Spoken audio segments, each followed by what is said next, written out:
Julia, thanks for taking some time to hang out with us today. I'm super excited to have you on the podcast. Thank you. Thanks, Mike, for having me here. We're going to talk about something that mystifies a lot of people in organizations, which is how to Mhm. actually acquire donors and make money, raise funds from social media. So Mhm. let me start here because I think there are two things that hold true for a lot of nonprofits. Number one is that their investment in digital is very small compared to everywhere else they're spending money. It's one of the smaller budget line items. Mhm. So their investment in digital is small, it's unfocused, and it doesn't really have a strategy behind it. Mhm. That's number one. And then number two is most nonprofits are not actually making any money off social media. They're not raising funds, at least not in a way that can be even sort of slightly attributed. And that, of course, correlates to their number one, which is their small investment. But it also keeps them from investing more because they think they're not seeing the results, and so they're caught. They're caught in this thing where they think social media is important, but they don't know how to make it work. They don't see results, so they can't ask for more investment. But without more investment, they don't start to see results. Does that That catch track with your 22. experience? Yeah. Absolutely. And what I think happens is that when nonprofits think of digital fundraising, they only think of social media, where we should be thinking of it all as an ecosystem. So, thinking of it as your website, your email list, and your social media channels, Hmm. and maybe even mobile and texting and ads. And there's all sorts of things that go into this ecosystem, but we cannot put all of our eggs just into like the Facebook Right. basket. Yeah. I remember the early days of social media. In Weren't they fact, wonderful? they were amazing. I They were remember nice. I What was happened to them? I was managing this Facebook account for an organization, and we hit 2,000. Was it Oh, you fans probably at get like that time? 50% And engagement. yeah, Yeah. it was amazing. And I don't know if it was fans or followers, whatever it was called in the early days of Facebook. Fans, And fans. yeah, fans. And we're all like standing on my computer, being like, "This is insane! Look at this engagement." That's Mhm. gigantic. We've got 2,000 Mhm. people. And Yep. then I, in retrospect, like very foolishly told our CEO, I was like, we should just stop mailing. We should just go all in on digital. Because with very little effort, we got to 2K people here. And then he kind Yeah. of like gracefully reminded me that our mailing list was like 45,000 people Right. and brought in like 80% of the revenue. Yes. But we were so excited about it. And in retrospect, like 10 to 15 years later, Mhm. everything we were promised about social media didn't really pan Oh. out. Well, Um, we were sold some snake oil, right? The other thing that's important to remember is that we're dealing with 5 distinct generations of donors right now. So we're right. dealing with the matures, the boomers, Gen X, which I'm a member of Gen X, millennials, and Gen Z. So there is no way you could go all in on one particular channel and expect to reach all of the generations of donors that you serve. And if you have a mailing list like 45,000 people, you're definitely going to hit all of those generations. Yeah. So I think what the temptation is and was, it's quote unquote free. But like I always say, it's free like getting a puppy from your neighbor is free, right? Your neighbor has a litter of puppies and they're like, hey, we'll give you a puppy. Oh, it's free. It's not Yeah. free. You got to walk it. I don't have a dog. I love dogs. I just don't happen to have one right now. But you walk it. I imagine it's like having a child, right? You've got to go to the vet. You've got to feed it. You've got to take care of it. It is definitely not free in the sense that it uses your time, it uses your energy, and it Hmm. uses your attention to do it correctly, to take care of it in a way that's humane and in a way that it will help the animal thrive. So the social media channel you choose should be this looked at as the same way. Right. And the other thing is that people really did see social media, especially as this sort of money spigot, right? Like an ATM, like you just turn it on and you plug it in, and somehow money will just pour out of it magically. Right. What they don't understand is the amount of infrastructure you have to build, the community you have to create, and all the work that goes into building your brand, building up that know, like, and trust factor before you can ever ask someone for money.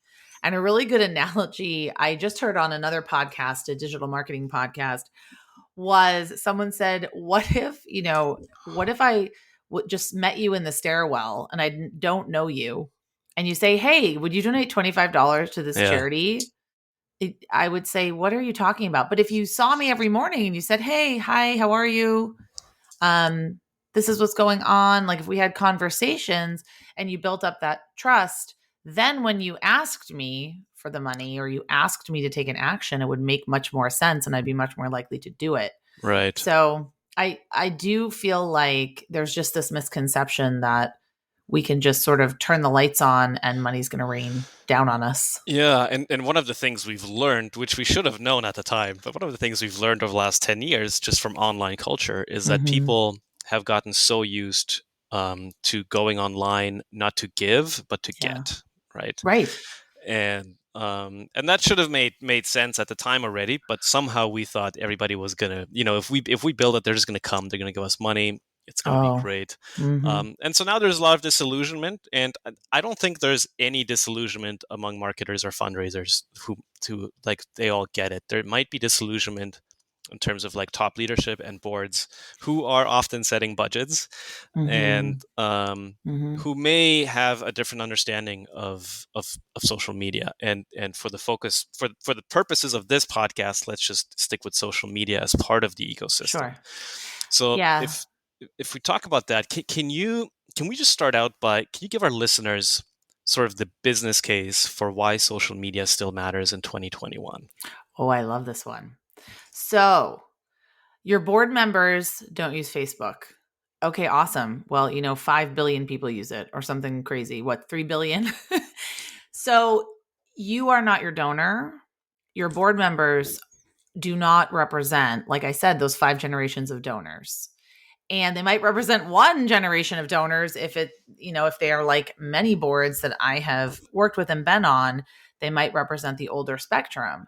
And what we need to understand is that social media, these platforms, they are not tools. Okay. They are a revolution in the way that human beings communicate and in the way we connect with each other and in the way we look for information and express ourselves. Yeah. So, what we like to say is, oh, social media, that's something on the to do list, or oh, it's a fad.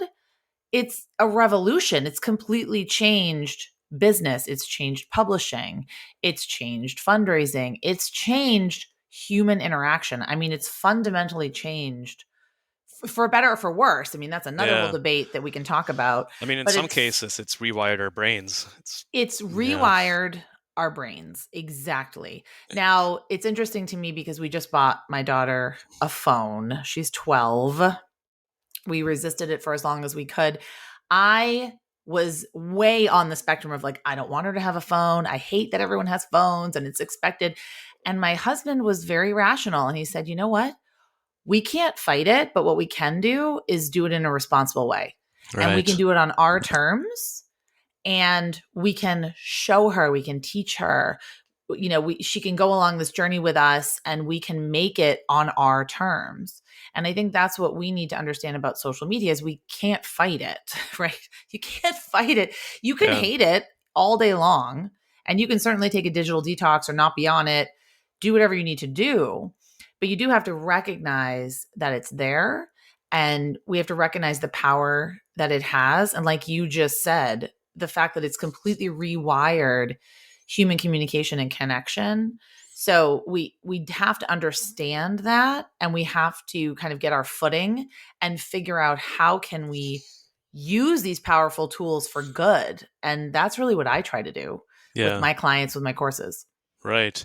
So let's take an example of a nonprofit that has a social media following. Mhm. So for this purpose, let's say they have a Facebook page. They have a few hundred, maybe a few thousand followers. Mhm. Their communications person manages it. It's one of the many things they manage, of course. And they update their page. They post a few times per week. They share articles. They might share some blogs, some pictures of their work, maybe Mhm. some quotes. Um, and when they have an event coming up, they might even like boost a post to make sure the Mhm. entire network sees it. Mhm. They've got some likes, they've got some comments, nothing like crazy, right? There's not like a vibrant community their page is not a destination. People are not logging onto Facebook to see what this Mhm. organization is up to. um, but they can't show the clear business case to their leadership because they can't directly attribute money to it. They assume it's building trust with donors, but there's no way to know if the time they're putting in is actually getting a multiple return in terms of revenue. Mm. So, and this is a huge question, so we're going to spend the rest of the podcast, I think, talking about this. But Yes. what can they do to start turning some of those likes into donors? And there's obviously there's a lot of context for each different organization, but Right. broadly speaking, what are some of the steps we can take so we can start to show, okay, we're getting some results here. Okay, we can point to this. This is working. Well, I have my masterclass. I've written a blog about, the 3 ways that you can do this. But before you ever try to convert anyone, you do need to make sure that you understand what your audience wants and what it's interested in. And this is Mm-hmm. definitely the number one thing that nonprofits get wrong on Facebook, on Instagram, on Twitter, you name it. They think that these channels exist for us to broadcast our promotions, to broadcast our events, to broadcast our blog posts, but they really exist for the person at the other end of the screen. They exist for our audience. So, how can we serve our audience and give them something that's inspiring, that's interesting, that's relevant? And if all of you're doing is posting your blog post or posting about events or posting about fundraising campaigns, your audience is really going to get bored of that pretty Yep. quickly. And the algorithm is going to, kind of push you down into the feed. So when you have discovered what your audience is interested in, which is really the problem you're solving. So what's the problem that you're solving? And what is your solution, right? Then you can create content that's going to convert your list. Because when I talk about content, I mean, convert your fans. When you talk about content that's going to convert social media fans and followers into donors, it can't just be something you'd put on a billboard or Yeah. something that you think of in 30 seconds or, hey, donate to us. I mean, that's Yeah. just not compelling. So the first thing that I usually recommend is consistently and intentionally trying to use social media channels to build your email list. And the reason why I usually consult on this as the number one step you need to take is that we own our email lists, assuming that you have permission. Okay, I'm not talking about a paid list or, don't add everyone in your Rolodex, or please do not add everyone in your LinkedIn connections. I cannot stand when people do that. Yeah. Make No, sure it's these are permission emails you've based. earned, right? You've earned the Emails right you've to. Yeah. earned, right? So Yeah. so I'm assuming that you are a good and ethical email marketer. So an email list that you own, that you can take with you, that you can just, take from platform to platform. You can't take your Facebook fans, you can't take your Instagram followers, you can't take your Twitter followers. Any of those social media platforms could shut down tomorrow, Yeah. or could be pay to play, or the algorithm could change, as we all know has happened multiple times. And then it becomes harder and harder to reach your audience. So try to bring them over to a platform that you can more easily control and is kind of a more intimate relationship, right? So when someone likes you on Facebook, sort of like, I might like them on Facebook. If they give you their email, I mean, that is precious gold. Like, I treat my email list like Yeah. they are gods and goddesses, right? They are the most incredible humans on earth because they gave me their email. They're entrusting me with their email address. So if you can try to entice people to come on over to your email list, that works really well. Now, there are several ways to do this because, of course, if you just write sign up for our email newsletter, if you just write that on Facebook, no one is going to sign up. No one wants another Yeah. email newsletter. Nobody cares about your newsletter. Nobody No. cares about your newsletter. No. What No. they do care about is, rescuing farm animals, learning more about ending hunger in schools, joining the movement for human rights. So think about the wording that you're using, and then also really think about how you can make it about them, like make it Yeah. about something that's interesting to them. So, some examples that I have seen on social media: sign up today, we'll send you 2 simple ways to fight hunger in your community. Right. Or join us in the fight against deforestation. Never miss an update in our mission to cure childhood cancer. Molly's story is coming out tomorrow. Sign up here, get it straight to your inbox. So those kinds of calls to action work really, really well. Be the first to know, Yeah. stay connected to our global movement. Together we can give every person in India clean water, those kinds of things. So what we have to make it constantly about what's in it for our audience and not what's in it for us. And another really quick way to do this is to add this call to action to all of your social media bios. So please do not send me to your homepage if I'm on your Instagram profile, if I'm on your Twitter profile, because when I go to your homepage, I instantly don't know what you want me to do. Because all That's of our right. websites, let's be real about our websites.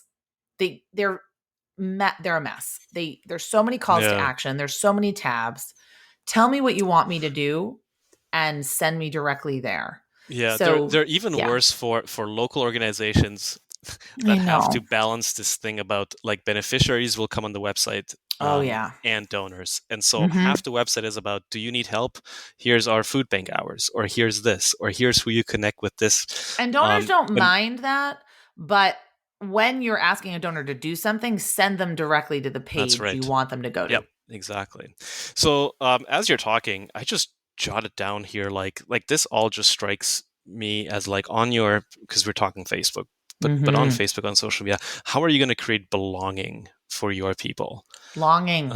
Would they miss you Belonging. if you were gone? Yeah. Sorry. Like we have to be real. Yeah. Sorry. I said belonging. Like Oh, belonging. how Well, are you still gonna? the longing and the belonging. I think That's those are right. related. Yeah. How are you gonna make them feel like they belong to this community? That you see them for who they are. Like these are your people. You're among your people. You're like me. I'm like you. This is who we are, right? Oh, Seth Godin. My favorite quote from Seth Godin: "People like us do things like this." That's right. Yeah. Mhm. Um, all right. So we are gonna Oh, that's just number one, though. Do we want to go steps. through all three? Let's do it. Step one is Okay. we're gonna try to get people to we're gonna try to use social media not to ask for money, but first step is to ask for email addresses. I think Mhm. anybody right now who's trying to grow an email list, if it's whatever, nonprofit, for profit, anybody who's trying to grow an email list will tell you, my biggest regret is I didn't start 5 years ago. I didn't Oh, start 10 years ago. I mine was too. doing this for years without asking for people's email addresses. And Mhm. when we look at donor files with our clients, most of the time, less than 50% of people have an email on file. Mhm. Usually it's like 30%, 35, 40. And then you look at open rates, and if you have a fantastic email, you get a 50% open rate. That's still only 15% or 20 or 30% of your total donor Yeah. file who saw that email. Yep. So crucial. I think this is like the key takeaway already. If you do anything, is to start using social media to build your email list. Exactly. We need to use social media more as an amplifier of what we're doing and less as the only egg in our fundraising basket. It's really kind of the frosting on the cake that is the technology that you need. You need your website, you need your email list, and then you need social media kind of at the top. Yeah. All right. Step number two is leverage the power of targeted social ads. This confuses a lot of people. They've Yeah. tried ads. They think ads didn't work. Mhm. Let's talk about this a little bit. What is a good strategy here of how we start engaging paid ads? So, really, the number one and maybe number two questions that I get, number one, how can we reach new people and get them to like our page? And number two question is, how can we get new donors from Facebook? Right. You cannot do this without spending some money on ads. It's just simply really not possible. So, unless you go viral, unless you have social media ambassadors or influencers who are spreading the word for you, that's definitely possible. But if it's just you, if it's like me, myself, and I with my little Facebook page, you do have to budget a little bit of money to kind of spread the word to people that care about what you care about, or even to upload your email list. You can upload your email list into Facebook and show ads to your email list. Right. So, what I usually recommend is a very simple way to increase donations from social media is if you're running a year-end campaign, if you're running a Giving Tuesday campaign. Giving Tuesday gets a little crowded on Facebook, but if you're running a Mother's Day campaign or a breast cancer awareness month campaign, something very specific to you and your followers and your donors, upload your email list into Facebook Ads Manager, and you can create an ad and serve it up to your email list. And Yep. you can segment it. So a great example is I'm running a campaign with a local organization in New York, and we haven't launched it yet, but we're running it to increase their monthly donors. And obviously we're not going to target it to people that give $2,000 and up. We just want to target it to people that give $100 a year and less. We That's want to right. target to volunteers. So we Yeah. have specific targets, and we're just creating this campaign, and we're hoping to get it in front of more people, and we're hoping they're going to share it and spread it. So Facebook ads, they can be complicated, but it's just necessary for any social media manager right now to either Yeah. work with a freelancer or try to understand how best to use it. But I think that's the simplest way Yeah. to do a campaign, is just to augment things you already have and elevate them and amplify your visibility in front of your audience. Right. Yeah, and the nice thing is you can also create a lookalike audience eventually, Yeah, right? Where Facebook will exactly. just say, you give Facebook a list of donors. These are our donors, and Facebook will go and find people who look like Yes. them, who are similar to them. And this is why you should, like, a pro tip is run ads all year long. Yeah. Because what happens is Facebook is very smart, right? Facebook and Instagram, they're Yeah. super smart, their algorithm. So the more information you give them, the longer you run an ad, the more they will be able to figure out who is going to click on it, Yeah. who is going to look at it, who's going to actually convert. And that's what's so important, because what happens, this is exactly why people fail with Facebook ads. I will tell you right now, I've seen it with all my clients. They say, "Oh, well, we have a year-end campaign, so we ran a week of Facebook ads and nothing happened." Right. And I said, "Well, a week isn't really enough for Facebook to figure out what the heck you're doing and to also like figure out who your audience is." Yeah. You certainly don't want to spend $500 and not get any results. But if you could spend $10 here, $50 there, $20 there, and could be continually, you have to think about it as giving Facebook and Instagram the chance to know your audience Yeah. and to understand what kind of content really works for them. So it's really not that, once again, it's not something a light switch you can flip. It's a long-term intentional strategy.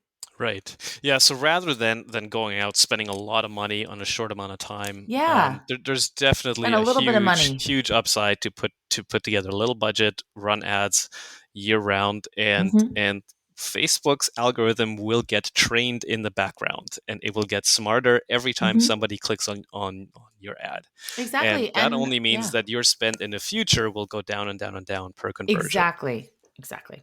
Yeah. Exactly. One more thing I just wanted to add is if somebody's listening right now and they're thinking, "Oh man, I have to get a budget for this." Um, Mhm. think about how you're acquiring donors right now. You are already paying for donor acquisition. Mhm. You might think you're not because you're doing an event and people get to come for free and they bring their friends, and you might consider that, but no, you're paying for all of that. Oh yeah, Um, what does an event cost? I you mean, you a yeah lot of you money, whether you it's sh- virtual or in person. you should know your cost of donor acquisition for all of your activities. And so once you're armed with that, it becomes easier for you to start running Facebook ads and just getting a good idea of what it costs to acquire a lead. Mhm. So that's huge.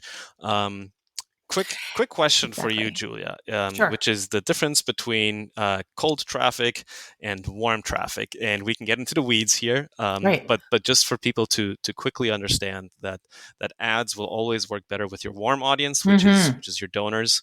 Um, Or people that are on your email list, or yep, people that just know something that about know you. who you are. Yeah. Mhm. And cold traffic is people who may not be in your orbit, have never heard of you. Um, Facebook will use your warm audience to learn how to attract the cold audience. Cold audiences really only work well if it's something in the news. Think about the Australian bushfires. Everyone always says, "Oh, they raised $500 million." And I said, "Yeah, that's because they were headline news every single day for like a month." So if if your organization is doing something that is responding, like say to the recent hurricane in New Orleans, or something that is headline news, then I do think if you run an ad, and you just run an ad and you kind of experiment and it's cold audiences, it could work. But that is not the majority of Yeah. nonprofits. The majority of nonprofits are the little community house theater, the little food bank, the little animal Yep. shelter, and their causes and the problems they solve are not in the news every day. But they see these other big organizations raising millions of dollars, but it's Right. really comparing apples and oranges. Yeah, and that's why it's so important, to your point, is that you're running ads to your warm audience throughout the entire year. Because when you are going to turn on cold traffic, when there is something in the news and you want to start turning on cold traffic, you Mm-hmm. need Facebook to be trained to know what audience to look for. So that just gives you a leg up. So when there's the flooding in the hurricane in Haiti, when there's flooding, when it gets really cold, and all of a sudden your homeless shelter sees an Yes. opportunity Oh, to if flip on you some ads. oh, if you deal in any way with poverty, food insecurity, homelessness, you need to be running ads in the winter months. If you are anywhere near Yeah, where I live in Boston, Chicago, because it's top of mind for people. I saw a great ad from a food bank, a local food bank where I live, that said, it was this summer, and it said, kids can't get. It was about how kids can't get the free meals in the right. They're summer not in school. Yeah, if yeah, they're not in school. yeah, And it was Save Summer for Kids. It was just a really compelling campaign. And it's just something that's very topical and relevant, and something that I guess I thought about, but I forgot about, or it wasn't on my mind because I don't have to think about food insecurity in my house, thankfully. yeah, But it was just an interesting way to make something that's relevant, and to say, hey, this is still happening. This is a problem. We're still here, yeah, not just here on Thanksgiving, not just here on the holidays. Like summer is actually a really big time for our food banks too. So if you do have something that's topical and relevant, and that is timely, absolutely you could be running ads to that. yeah. Lean into it. Okay, number three. So Mm, number one, just as a reminder, number one was you're going to use social media, Facebook, to actually build your email list. Number two, you are going to run some targeted social ads. Put aside a little bit of a budget for it. Just start experimenting with it. mhm. Number three, you can ask your fans, your followers, to actually start fundraisers for you. Right. How can we do this, Julia? So this is, I mean, for a lot of you that cannot get verified by Facebook and Instagram, there are still ways to write a call to action that's compelling and send people to your website. But the best way and the most effective way to raise money on specifically Facebook and Instagram is through their charitable giving tools. Hmm. I mean, if you think about the way we use social media, we use it like consumers, right? If we're on Amazon, can you even imagine you're on Amazon and you have to click a link and then fill out your credit card information and your name and address every time you Every shop single on time. Amazon? Yeah. No. Actually, I wish there was an app for that. Someone should invent it, because then I would spend a lot less money on Amazon. But Right. that's neither here nor there. But that's why these tools are so powerful. It's because we are talking to people where they are and they don't have to leave. And it's very donor centric. If we talk a good game about being donor centric, then we need to understand where they are and the kind of tools that they're using. So I don't think it's as effective if a nonprofit says, I'm going to run a Facebook fundraiser and ask money for myself. It's much more effective if you can get people to ask their friends and family. That's why Right. birthday fundraisers were invented. And that's the majority of money. I know Facebook announced earlier this year that $5 billion were raised on Facebook and Instagram. The majority of that is through birthday fundraisers Birthday fundraisers. Yep. and people asking their friends and family for money. The majority of that is definitely not, I'm this local nonprofit setting up Yeah. a fundraiser, putting a donate button. So, yeah. So this requires, or this can require a bit of back end work on the nonprofits Yes, side and it's too. certainly not for everyone because not Yeah, everyone can qualify. I know in Canada it's pretty hard. I've seen nonprofits who've asked their followers to do something like a fundraiser. Yes. But here's a trick, and I'm wondering if you have some advice here, Hmm. um, because sometimes what ends up happening is that a bunch of people go out and create fundraisers and they set a goal of like 1,000 or $500, and you look at their pages and they're at like $50 or $100, Hmm. and Because they're they're at not like fundraisers; they're they're not just fundraisers. people. They're at like, they're at 10% of their target, and like grandma and grandpa and uncle made their gift already, and like Yeah. that's the network, right? Um, how can we, if we're going to do this, I, I, I guess I want to have a bit of a cautionary tale here that if you're going to do this, you really got to think it through and have a strategy for how to support your super fans who are going to do this for you. Can you Yes. give us a little bit of advice there? I think, like anything else, you have to do it with complete intentionality and Okay. have a plan for how you're going to help others succeed. Because you're right, there's nothing worse than an experience of this great donor who loves you trying to set up a Facebook fundraiser for you and raising $50. That does happen all the time. But I think as many tools as you can give these would be fundraisers as possible. So have a page on your website that says, here's how to set it up. Here's some photos. Here's maybe a video link. Here's Mm-hmm. some stories that you can use. And then if you are notified, if you can see that someone has set up a fundraiser, then cheer them on and say, thank you so much. I just want to say we really appreciate it. Anything we can do to help you. Here's a link to our special resources page. You've got this. Yeah. I think, well, it's not even I think, it's I know people they believe they can just turn on that magic Facebook dust and just get all this money, and individuals do it as well. As we Yeah. know, as fundraisers, you can't just ask once and you can't just post once, Yeah. and you can't, you have to be pretty consistent. I mean, if I'm going to do a birthday fundraiser, I post once and then I probably post an update saying thank you so much, I'm halfway to my goal, and then I post again and then I post a thank you. Normal regular people, they don't know that. They don't know the rules of fundraising Yeah. and they get discouraged. So as much as you can cheer them on, I would even say making it a serious part of your fundraising strategy. I know the night ministry there in Chicago, and I actually do not know how they got my birthday. I probably gave it to them, probably signed up for something, but they sent me an email around my birthday and they said, oh, we notice your commitment to serving homeless LGBTQIA youth, and we would love to be a part of your birthday celebration. Here's a link to all of our resources to start a Facebook fundraiser.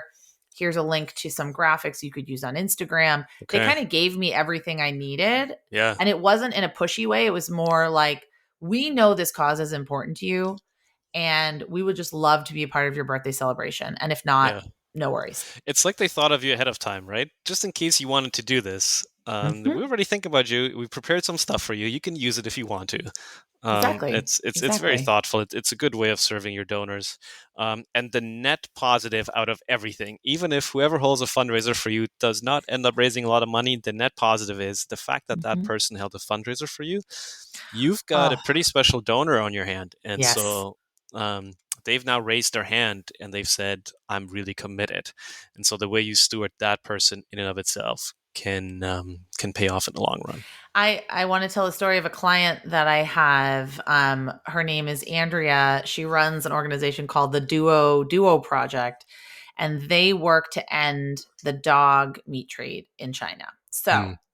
she has a lot of people that run Facebook fundraisers right around the time of the big dog meat festival in China.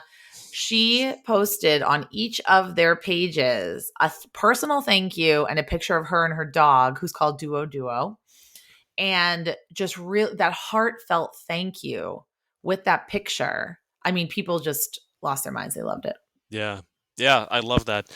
Do things that don't scale. Sometimes unscalable conversations make all Yep, the difference. Yeah. absolutely. I agree with that. Julia, this has been such a pleasure having you on. Yay. I learned a lot. I know our audience listening has learned a lot. Before Before you go, we ask Yeah. every guest on this show, do you have a word of encouragement, a piece of advice for all the nonprofit fundraisers and marketers and leaders out there who are doing the hard work, every day of building good in our communities and in our world? Oh man, I've been there. I've been a development director, marketing director. My piece of advice is that you are enough. You're doing enough. You are enough. What's important to realize is that we are not going to work in a pandemic. We are surviving a pandemic and somehow working through it. No matter when this podcast is released, I'm sure there will be some kind of pandemic, something happening in the news. So the important thing is just to really give yourself grace and space and know that you're enough, you're doing enough. And if you need to just take a day, take a walk, take a breath, please tell yourself, tell your boss, I give you permission. And if they have a problem with that, they can call me. But just give yourself the grace and space to be able to, come to work and be your best self. You're doing amazing work. You're changing the world in your corner of the world. So thank you. I love that. You are enough. And I don't know about you, I've just been so proud of fundraisers and nonprofit leaders on how they've showed up during the pandemic. I am constantly in awe, constantly inspired. Just how people have been showing up, how the organizations that I support in particular have really communicated and been honest and vulnerable and open, transparent. I've really been loving the innovation, kind of all of the walls being torn down, and I Yeah. really hope that we continue on this trajectory to like seeing each other as people. I've been enjoying that, Yeah. but it's been really inspiring. Julia, if people want to know more, if they want to connect with you, where's the best place that they can find you? Where can they go? Sure. Well, I have a podcast as well. I interview nonprofit leaders, not even just nonprofit leaders, just really anyone that I think has some great expertise and advice to share. That's at nonprofitnationpodcast.com. And then my website is jcsocialmarketing.com. And you can just find all my contact info there, my blog, everything else. And you're also very active on social media, so if people Mm-hmm. just Google you, they'll find you They'll everywhere. find me. This was a lot of fun. Would you come back sometime? Let's do it again Yes. sometime, and Oh, we'll keep talking absolutely. about this. 100%. Definitely. All right. Thank you, Julia. Thank you. How was that?